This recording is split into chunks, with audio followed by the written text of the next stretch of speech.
Hello everyone, कैसे हैं आप सभी। उम्मीद करता हूं आप सभी एकदम बढ़िया होंगे। तो मैं हितेश शर्मा स्वागत करता हूं आपके अपने ब्यूटीफुल से प्लेटफॉर्म एलएचएस फिजिक्स पॉइंट में। कल कोई टेक्निकल इश्यू की वजह से आपके पास वीडियो नहीं आ पाई थी, तो उसको ज्यादा जहन में ना रखें। आज हम फिर से एक नए जोश के साथ, नए चैप्टर के साथ हम आपके सामने आए हैं। लास्ट जो वीडियो था हमारा, उसमें हमने मैकेनिक्स के यूनिट नंबर 1 का चैप्टर नंबर 1 हमने क्लियर कर लिया था, मतलब कंप्लीट कर लिया था। न्यूमेरिकल भी उसके कंप्लीट कर लिए, तो थ्योरी तो की ही की है। ठीक है, आज हम सेकंड चैप्टर के साथ आपके सामने आए हैं। ठीक है, आज यूनिट नंबर 1 जो मैकेनिक्स की बुक है, उसका सेकंड चैप्टर हमारे पास चलेगा, जिसका नाम है स्पेशल थ्योरी ऑफ रिलेटिविटी। ठीक है, आपेक्षिकता का विशिष्ट सिद्धांत, जिसके जनक थे अल्बर्ट आइंस्टीन, जिन्होंने 1915 में है सिद्धांत दिया था। ठीक है, तो कॉपी पेन निकाल लीजिए, नोट्स बनाना स्टार्ट करें। चलिए, तो आज हम अपना सेकंड चैप्टर जो कि है स्पेशल थ्योरी ऑफ रिलेटिविटी, जिसका हिंदी में है अर्थ आपेक्षिकता का विशिष्ट सिद्धांत। आपेक्षिकता का विशिष्ट सिद्धांत, ठीक है, जिसको किसने दिया था? अल्बर्ट आइंस्टीन ने। ठीक है, तो इसके हम आज कुछ क्वेश्चंस देखेंगे। अल्बर्ट आइंस्टीन ने सन 1915 में यह थ्योरी दी थी। इस थ्योरी से हमने क्या सीखा, वो इस चैप्टर में पढ़ेंगे। यह चैप्टर भी बहुत इजी है, जैसा चैप्टर नंबर 1 था, बिल्कुल इजी था, आपको समझ में आया होगा। तो ये जो चैप्टर है, ये भी उसी के जैसे इजी है, बिल्कुल मजेदार चैप्टर है। फिजिक्स एक तरह से पूरी ही इजी है, बस फील आनी चाहिए एक बार फिजिक्स के प्रति। ठीक है, तो आज का जो पहला क्वेश्चन रहेगा हमारा, वो है क्वेश्चन नंबर 1। क्वेश्चन नंबर 1 क्या है, बोलिए। क्वेश्चन नंबर 1 है कि आपेक्षिकता का विशिष्ट सिद्धांत। आपेक्षिकता का विशिष्ट सिद्धांत। बिल्कुल हम ये जो चैप्टर है, बिल्कुल शून्य से शुरू कर रहे हैं। आपेक्षिकता का विशिष्ट सिद्धांत किसने दिया? सिद्धांत, आपेक्षिकता का विशिष्ट सिद्धांत किसने दिया, तथा इसकी अभिघृत का वर्णन कीजिए। तथा इसकी अभिघृत का क्या कीजिए, बोलिए, वर्णन करो। तो ये है हमारा पहला क्वेश्चन आज के इस चैप्टर का। क्या है? आपेक्षिकता का विशिष्ट सिद्धांत किसने दिया, जो कि मैं बता चुका हूं, अल्बर्ट आइंस्टीन ने 1915 में दिया था। अब ये आगे का क्वेश्चन बोल रहा है, जो कि एग्जाम में ये आता है कि इसकी अभिघृत का वर्णन कीजिए, कि इसकी अभिघृत क्या है। अभिघृत का मतलब यदि मैं बताऊं कि ये जो आपेक्षिकता का विशिष्ट सिद्धांत था, ये किसने दिया? अल्बर्ट आइंस्टीन ने। इससे जो रिलेटेड है, इस थ्योरी से आइंस्टीन ने जितना भी अध्ययन किया, स्टडी की, उन सबका निचोड़ इसने दो अभिघृत में समझा दिया। मतलब उन सबका जो मोरल है एक तरह से, वो हमारे को दो अभिघृत में बता दिया। मतलब हम कह सकते हैं, क्वेश्चन किस प्रकार से आता है, 1.5 नंबर का पूछा जाता है कि आपेक्षिकता के विशिष्ट सिद्धांत की कितनी अभिघृत है और उनका वर्णन कीजिए। तो मैंने बता दिया कितनी अभिघृतियां हैं, 2 अभिघृत, प्रथम अभिघृत और द्वितीय अभिघृत। अभिघृत का मतलब है कि जितनी भी इन्होंने इस थ्योरी के रिलेटेड स्टडी की है, उसका निचोड़ इन्होंने 2 अभिघृत में बता दिया है। ठीक है, तो हम इस क्वेश्चन का आंसर देते हैं। इस क्वेश्चन का आंसर है आपेक्षिकता का विशिष्ट सिद्धांत। आपेक्षिकता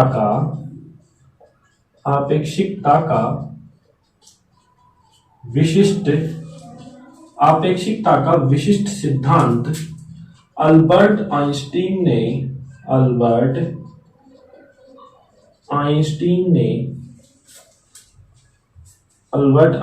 ने सन 1915 ईस्वी में दिया था। ठीक है, ये आपको समझ में आता है। यहां तक का अपना आंसर हो चुका है, अल्बर्ट आइंस्टीन ने दिया था। ठीक है, तथा इसकी अभिघृत का हमें वर्णन करना है। तो हम इससे पहले लिखेंगे, यहां पर एरो का चिन्ह लगाएंगे, हम लिखेंगे कि आपेक्षिकता का विशिष्ट सिद्धांत की, आपेक्षिकता का विशिष्ट सिद्धांत की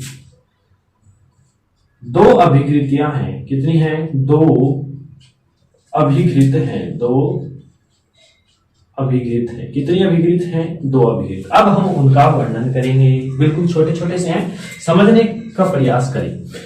प्रथम अभिघृत, प्रथम अभिघृत, प्रथम अभिघृत, अभिघृत शब्द से आपको परिचय करा दिया गया, मतलब जो भी स्टडी इसने इस थ्योरी के रिलेटेड की थी उनका सबका निचोड़ 2 अभिघृत में बता दिया। देखिए प्रथम जो अभिघृत है उसका मैं पहले आपको स्टेटमेंट बताता हूं, ठीक है, आप समझेंगे आसानी से, ये बिल्कुल इजी हो जाएगा इस लेक्चर के बाद, बिल्कुल मक्खन होने वाला है आपके लिए लेक्चर, ठीक है।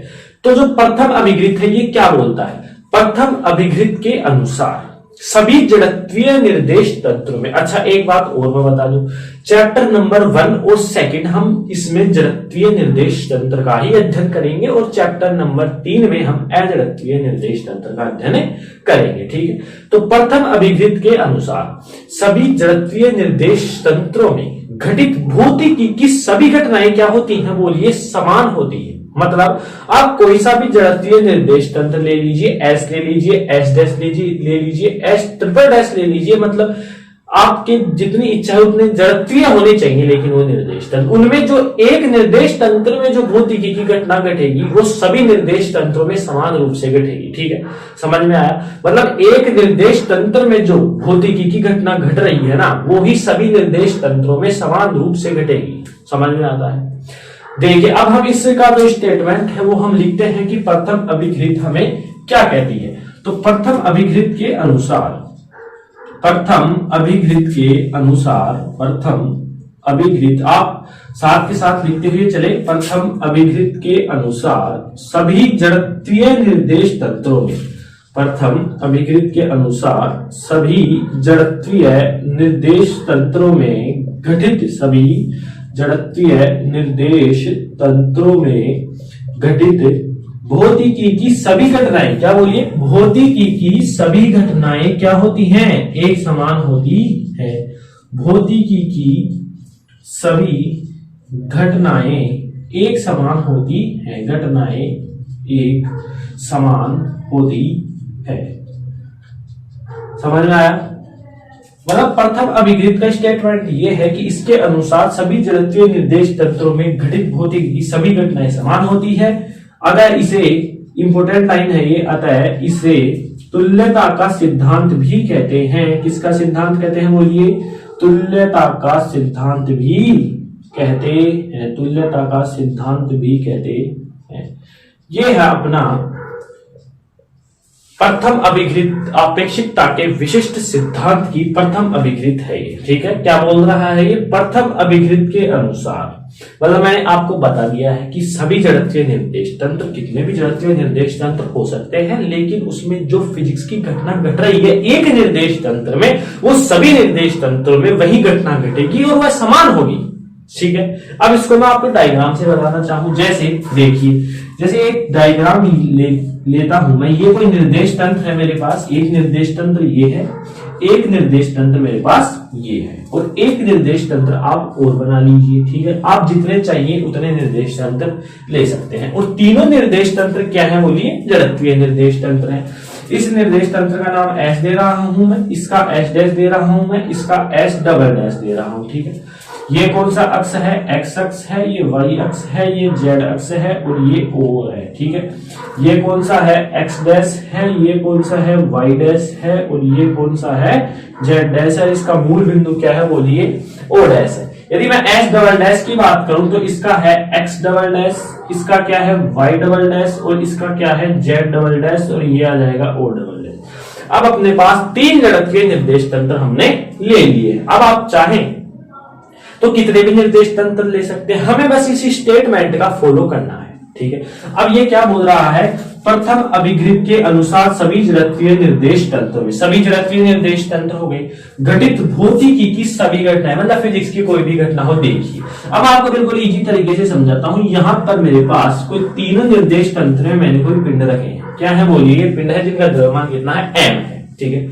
अब मैं इस पिंड पर इधर F बल लगाता हूं, तो आप मेरे को बताएंगे जब मैं किसी पिंड पर इधर बल लगाऊंगा तो आगे की ओर खिसकेगा? बिल्कुल खिसकेगा, मतलब इसका ये किधर होगा? गतिमान इधर हो जाएगा। समझ में आया? इसी प्रकार मैं इस पिंड पर भी इसी दिशा में क्या लगाऊं? बल लगाऊं, तो आप मेरे को बताएंगे कि यदि मैं इसी दिशा में लगाऊंगा तो मेरे पास थोड़ी ना आएगा, वो मेरे से क्या जाएगा, बोलिए, दूर जाएगा।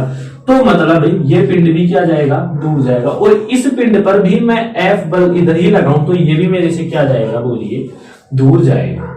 यानी देखो कि जड़त्वीय निर्देश तंत्र में मैं किसी पिंड पर बल लगा रहा हूं तो वो जिस दिशा में बल लग रहा है उस दिशा में जा रहा है, ठीक है। इस निर्देश तंत्र में भी वही बात है, इसमें भी वही बात है। क्या किसी निर्देश तंत्र में मैं बल इधर लगाऊंगा तो पिंड मेरी ओर आएगा क्या, नहीं आएगा। मतलब गतिक भौतिकी की सभी घटनाएं एक समान, इसमें भी वही हो रही है जो इसमें हो रही है, और जो इसमें हो रही है वही इसमें हो रही है। आपके अनुसार आप कितने भी निर्देश तंत्र ले सकते हैं, सभी में घटना क्या होगी, बोलिए, समान होगी। इसीलिए इसको तुल्यता का सिद्धांत भी कहते हैं। दूसरे उदाहरण से मैं आपको बताना चाहूं, यदि यहां पर कोई कण है, मान लीजिए इसमें भी कोई कण है और इसमें भी कोई कण है, यहां पर यदि त्वरण रूपांतरण की बात करूं तो मैं क्या होगा, ठीक है। तो इस पिंड के उदाहरण द्वारा आपको समझ में आया होगा कि सभी जड़त्वीय निर्देश तंत्रों में घटित भौतिकी की सभी घटनाएं क्या होती हैं, समान होती है। कोई भी पिंड देख लीजिए, कोई सा भी निर्देश तंत्र, जब आप F इधर लगाएंगे तो वो आगे की ओर ही विस्थापित होगा, अपनी ओर नहीं आएगा। समझ में आया।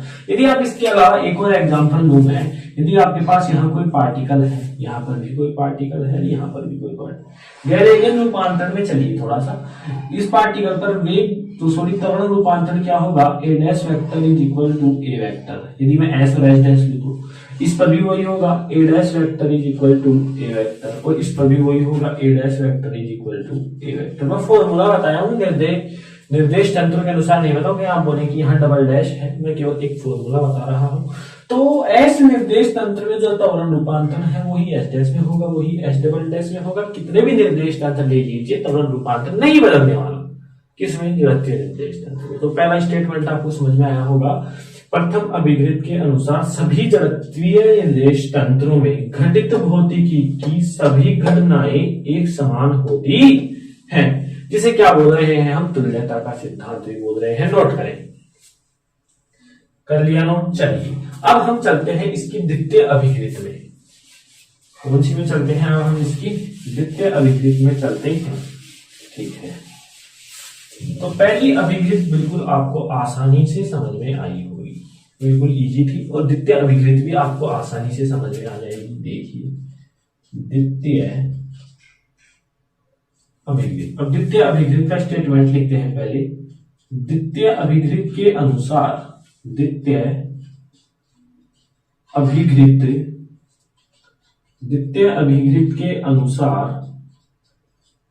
अभिगृत के अनुसार सभी जड़त्वीय निर्देश तंत्रों में,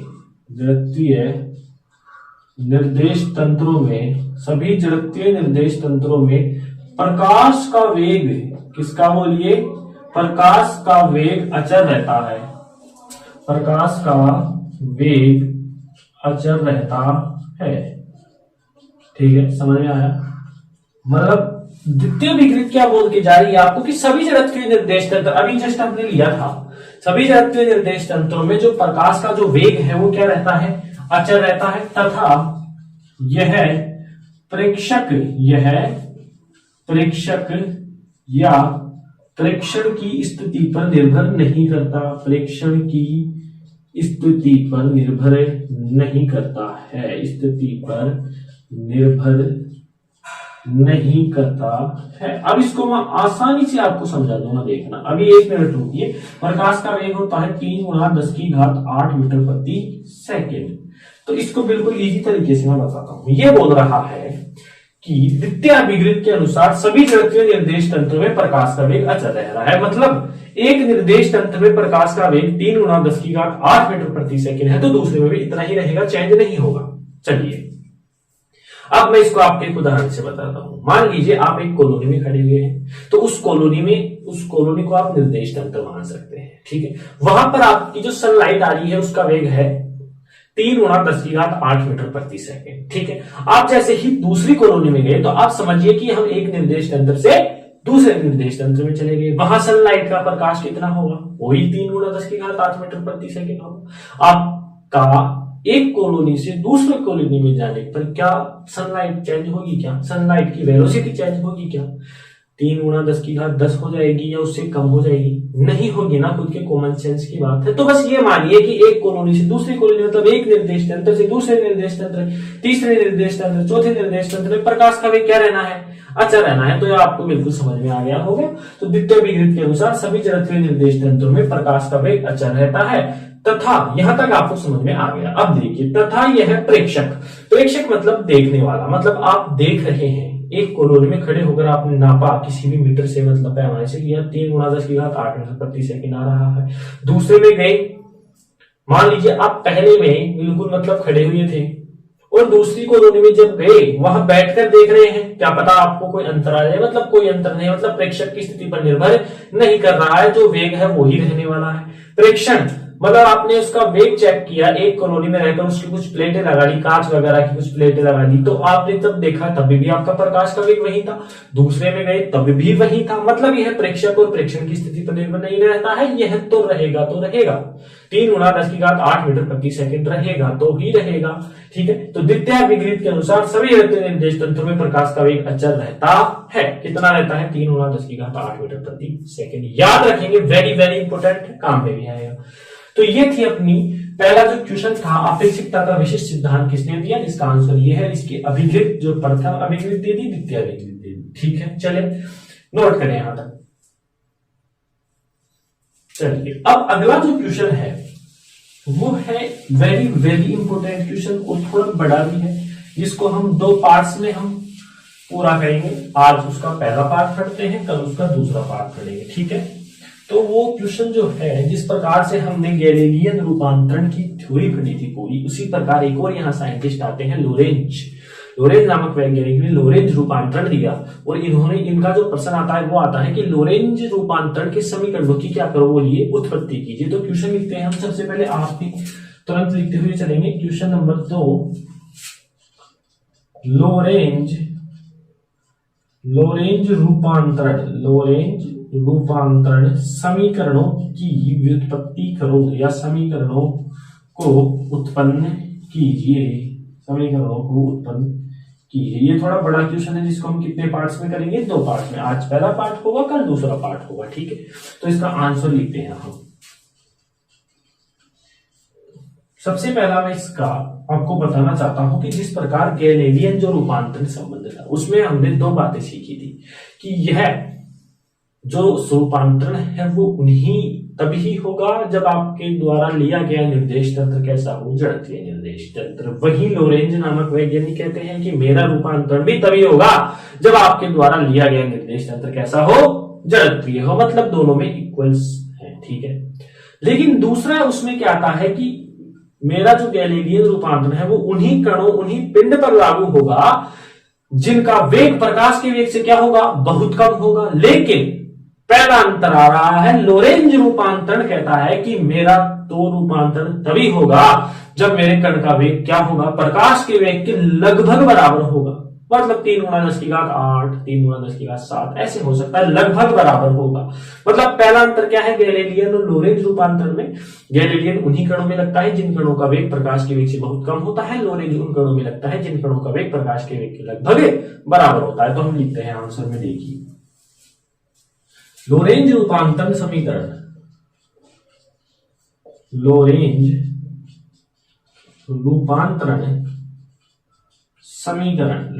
रूपांतरण समीकरण उन्हीं कणों में लागू होता है, उन्हीं कणों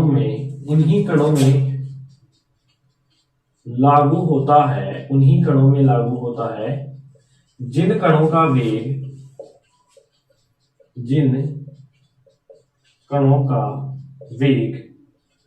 प्रकाश के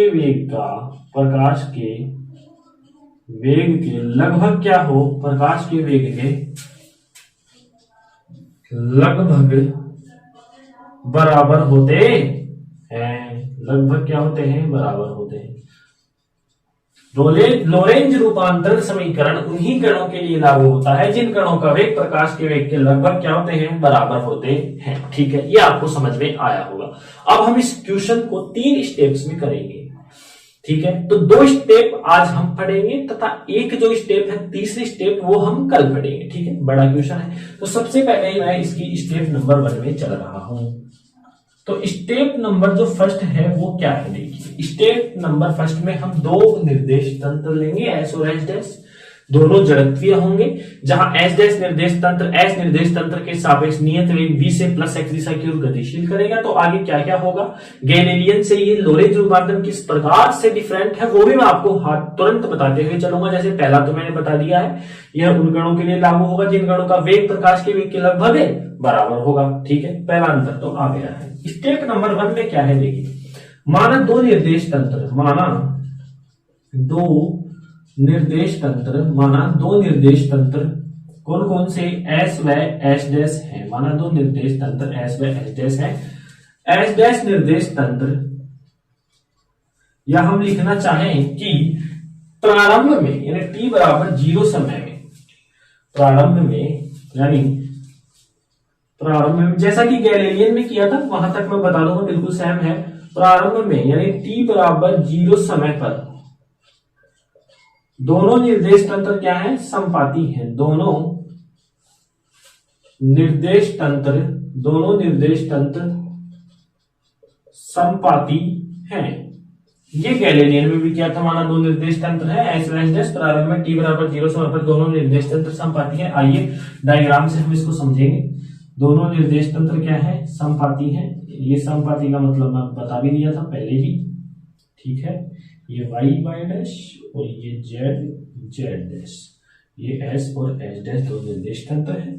मतलब कहने का मतलब ये है कि संपाती का तात्पर्य होता है इस प्रकार से। ठीक है, अब जैसे मेरा पिछला वाला जो हाथ है वो आपको नहीं दिख रहा होगा, एक के ऊपर एक। ठीक है, तो हमारा 2 निर्देश तंत्र है, s और h डैश, प्रारंभ में t बराबर 0 समय पर दोनों निर्देश तंत्र संपाती है। अब इसके नीचे लिखेंगे, आप इस डायग्राम के नीचे लिखेंगे, मैं यहां पर लिख रहा हूं। ठीक है, t समय पर मतलब कुछ समय पश्चात, t समय पर एस डैश निर्देश तंत्र, कुछ समय पश्चात t समय पर एस डैश निर्देश तंत्र, एस निर्देश तंत्र के सापेक्ष, एस निर्देश तंत्र के सापेक्ष नियत वेग v से, नियत वेग v से प्लस x दिशा की ओर गतिशील है, प्लस x दिशा की ओर क्या है, गतिशील है, प्लस x दिशा की ओर गतिशील है। ठीक है, t समय पर एच डैश निर्देश तंत्र के सापेक्ष नियत वेग v से प्लस x दिशा की ओर गतिशील है। सिमिलरली आप देखेंगे तो गैलीलियन में भी आप यही पाएंगे, स्टेप नंबर 1 है, यहीं तक आप पाएंगे। ठीक है, अब यहाँ बदलाव क्या होगा, पहला मैं बता चुका हूं, आप अलग से भी लिख सकते हैं। अब इसमें बदलाव होने जा रहा है, जहां y अक्ष, y डैश जो अक्ष है, y अक्ष के समांतर, y डैश अक्ष y अक्ष के समांतर। ठीक है, z डैश अक्ष z अक्ष के समांतर, z डैश अक्ष किस अक्ष के समांतर है, z अक्ष के समांतर है, तथा x डैश जो अक्ष है, x डैश अक्ष x अक्ष के क्या है, x अक्ष के क्या है, संपाती है, x अक्ष के संपाती है। देखिए पहला अंतर मैंने आपको बता दिया वेग का, दूसरा यहां तक बिल्कुल सिमिलर है। अंतर कहां आया, देखिए मैं बता ही देता हूं आपको।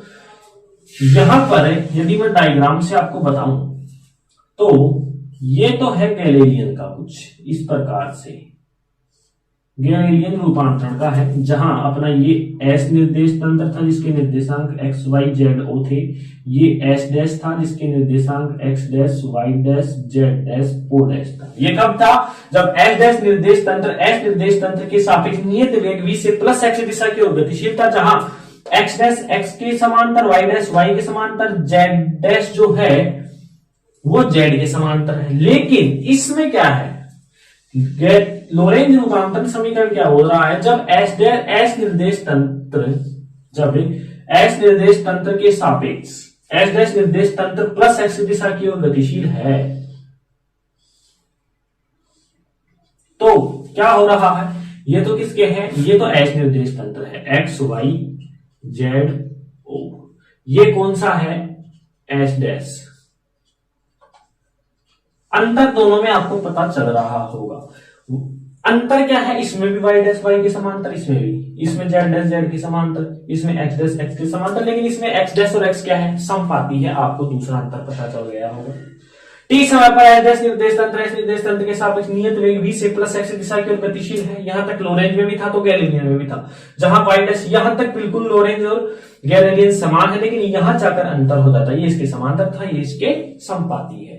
ठीक है, तो यहां तक आप नोट करें। अब इसके बाद की यदि मैं बात करूं तो इसमें स्टेप नंबर 1 में एक लाइन और है, तो मैं इसको, ये आपने उतार लिया होगा तो मैं इसको रफ कर देता हूं। ठीक है,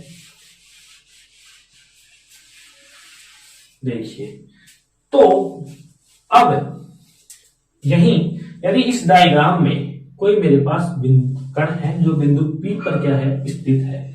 अब बिंदु P का मूल बिंदु O के सापेक्ष निर्देशांक मानते हैं एक्स वाई जेड टी है, तथा O डैश के सापेक्ष निर्देश तंत्र माना X dash Y dash Z dash और टी डैश। ये मैंने माना है कि कोई कण है बिंदु P पर जिसका मूल बिंदु O के सापेक्ष निर्देशांक एक्स वाई जेड टी है, तथा O डैश के सापेक्ष X dash Y dash Z dash T dash है। तो अब हम इसको लिख देते हैं, माना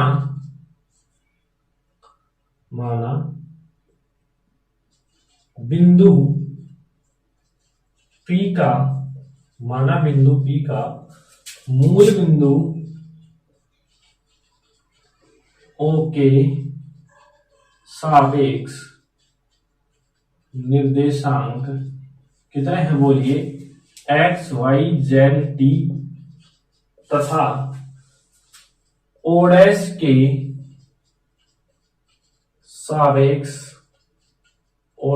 सापेक्ष निर्देशांक X dash Y dash Z dash T dash हैं। ये हमारा स्टेप नंबर 1 कंप्लीट होता है। यहां तक आप नोट करें, कोई प्रॉब्लम नहीं होगी आपको यहां तक। ठीक है, चलिए आगे चलते हैं।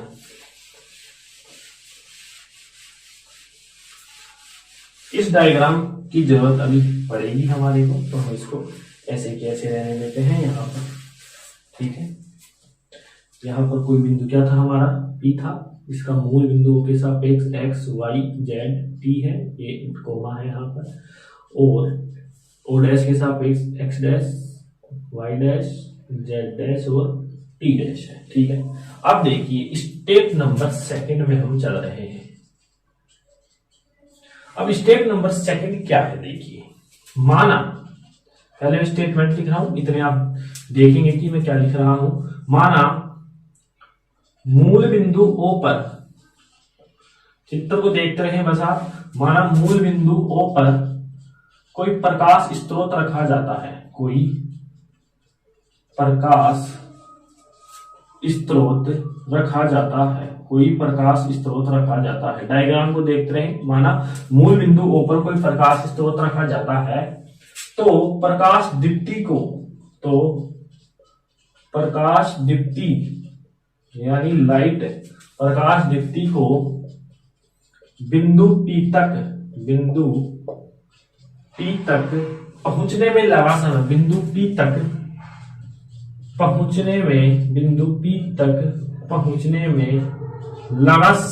बिंदु P तक पहुंचने में लगा समय होगा।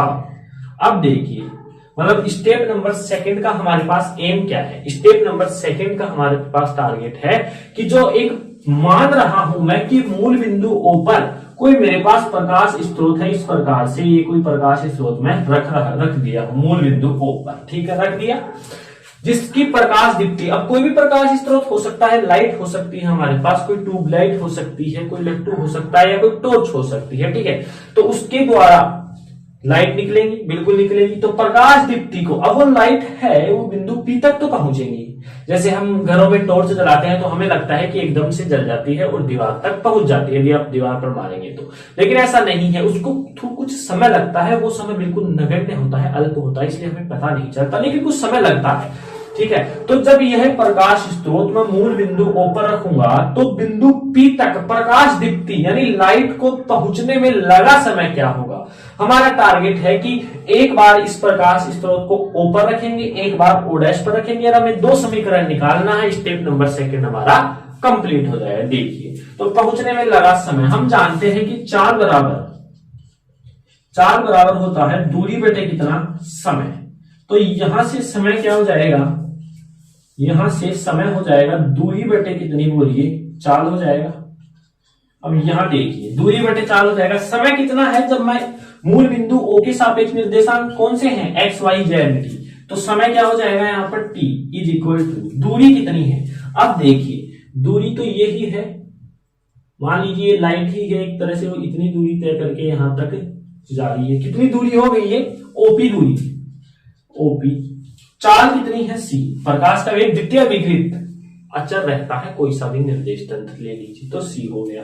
तो OP इज इक्वल टू कितना हो गया, CT। अब मेरे को OP की वैल्यू चाहिए। अब हमने क्लास 10th में 9th चैप्टर में पढ़ा है दूरी सूत्र, क्या होता है, under the root x2 minus x1 का whole square plus y2 minus y1 का whole square plus z2 minus z1 का होल स्क्वायर का रूट, ये है। अब इसको मान लीजिए मूल बिंदु O के निर्देशांक कितने होते हैं बोलिए, 0 0 0। ये तो x1 y1 z1, ये क्या है x2 y2 z2। तो x2 माइनस x1 OP की वैल्यू यहां से अंडर द रूट आ जाएगी x2 माइनस x1 यानी x माइनस 0 का whole square plus y2 minus y1 y minus 0 का whole square plus z2 minus z1 z minus 0 का whole square is equal to CT। दोनों का यदि मैं वर्ग कर दूं तो मेरे पास क्या आ जाएगा, रूट हट जाएगा और X square plus Y square plus Z square is equal to C square T square. इसको यदि मैं इधर लाऊं तो X square plus Y square plus Z square minus C square T square is equal to 0। ये मेरा पहला समीकरण आ चुका है, समीकरण ए। पहला टारगेट मेरा कंप्लीट हो गया जब मैं इस प्रकाश स्रोत को मूल बिंदु O पर रखता हूं। ठीक है, यहां तक नोट करें। ठीक है, अब सेकंड स्टेप मैं क्या करूंगा कि यही प्रकाश स्रोत कहां रख दूंगा, मैं यहां रख दूंगा इस बार। तो ये जो दूरी है वो कितनी हो जाएगी इस बार, O' हो जाएगी, सही है। तो देखिए माना मूल बिंदु O' पर कोई प्रकाश स्रोत रखा जाता है तो प्रकाश दीप्ति को बिंदु P तक पहुंचने में लगा समय सेम है यहां तक। अब देखिए यहां इसके निर्देशांक में t' है तो यहां मैं t' कर दूंगा, यहां OP' हो जाएगा, लेकिन C यहां भी OP', लेकिन ये OP' हो गया, ये डैश हो गया। अब आप पूछेंगे कि C के डैश क्यों नहीं लगा। याद कीजिए द्वितीय विकृत एक कोरोनी से दूसरे कोरोनी, मतलब प्रकाश का वेग तो हमेशा अचर रहना है। C का C' थोड़ी ना होगा, एक में C है तो दूसरे में C' थोड़ी ना होगा, नहीं होगा। यानी प्रकाश का वेग क्या रहेगा, अचर रहेगा, इसलिए यहां C ही रहेगा, है ना। तो ये देखिए अब यहां पर चलते हैं। अब देखिए इसके निर्देशांक भी कितने हैं, 0 0 0। दूरी सूत्र लगाएंगे किसके लिए, OP' के लिए। x2 माइनस x1 यानी x' माइनस 0 का whole square, y2 minus y1 यानी y' माइनस 0 का होल स्क्वायर, z2 माइनस का z1 यानी z' माइनस 0 का whole square is equal to CT' हो गया। दोनों का यदि मैं वर्ग कर दूं तो x' square y' square z' square c square t' square, समझ में आया।